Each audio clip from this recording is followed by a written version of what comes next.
Hey everybody, thanks so much for watching. Today I want to revisit an old friend that I don't see very often these days, and that is my MK45C. One of the first compact guns I picked up, and also my first 45 ACP firearm. And since then I have lots of other compact guns and lots of other arcade guns and lots of 45s, and this one has kind of gotten bumped out of the way. I just don't see it a lot, so I thought I'd bring it back out, kind of revisit it with you guys, talk about all the things I remember liking about it, and maybe some reasons why I don't shoot it as much as I used to. As always, thank you for stopping by. If you haven't yet, please consider liking and subscribing. And if you know anything about the H&K 45 or 45C, please sound off in the comments, because people considering this firearm, I think, find your feedback valuable. So, with that, again, one of the first guns I bought to carry, I used to carry this thing inside the waistband with my hidden hybrid holster, even though he is a kind of a chunky gun here. But this is a double action, single action gun, kind of an evolution of the H&K USP compact.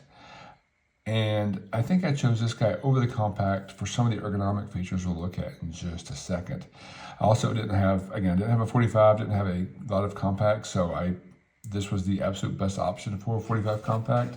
I had read about it, how its lineage came from Larry Vickers' design, or being helped designed by him. I also read that it was a sidearm carried on the Operation Neptune Spear mission that got bin Laden, so felt like I had a pretty good pedigree. H&K was pretty solid, and this felt like the one I wanted to buy. But again, I did like it over the USP for a couple reasons. It did have, I think, front cocking serrations and rear, where the USP, I think, only has rear. I really like the sight picture on this. You've got this blacked out rear here and the green there, so thought that I like that. But I really was sold on the pick rail and how this is the first, or the one after the USP that had a standard pick rail, 1913 pick rail. The USP had a proprietary rail, which was harder to find content for. So love that. I'm going to show clear for you here. I also want a hammer fired gun. I love a good double action, single action gun.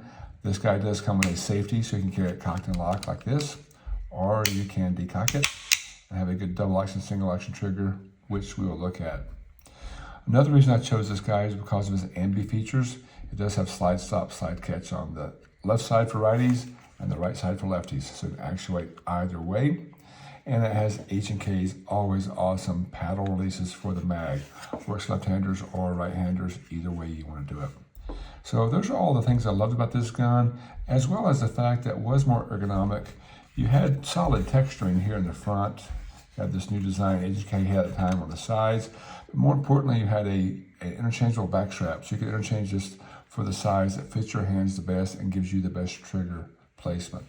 So loved all those things. And another thing that was different about this gun is it came with an O-ring on the barrel, which was supposed to improve lockup when you shot and keep the barrel, again, more stable and more accurate when you shot. I am absolutely not a good enough shooter to take advantage of that probably, but it is a very interesting design that I thought was pretty cool. That kind of carried over from the H&K Mark 23. So a very cool feature there.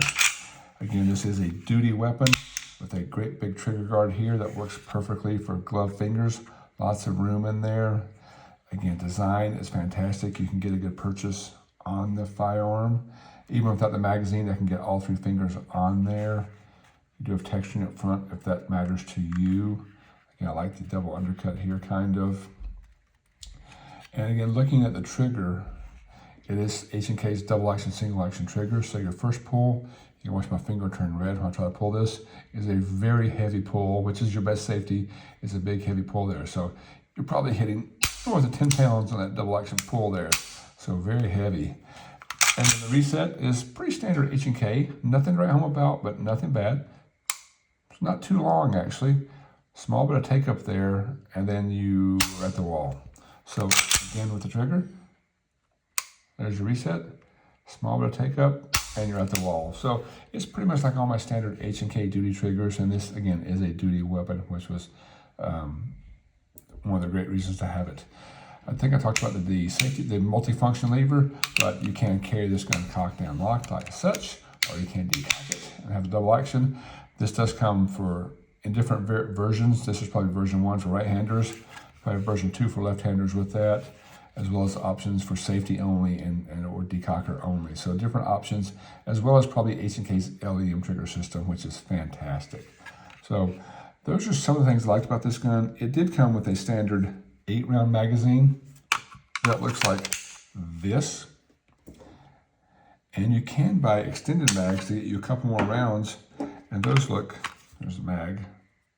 I'm not going to charge the weapons, no one panic.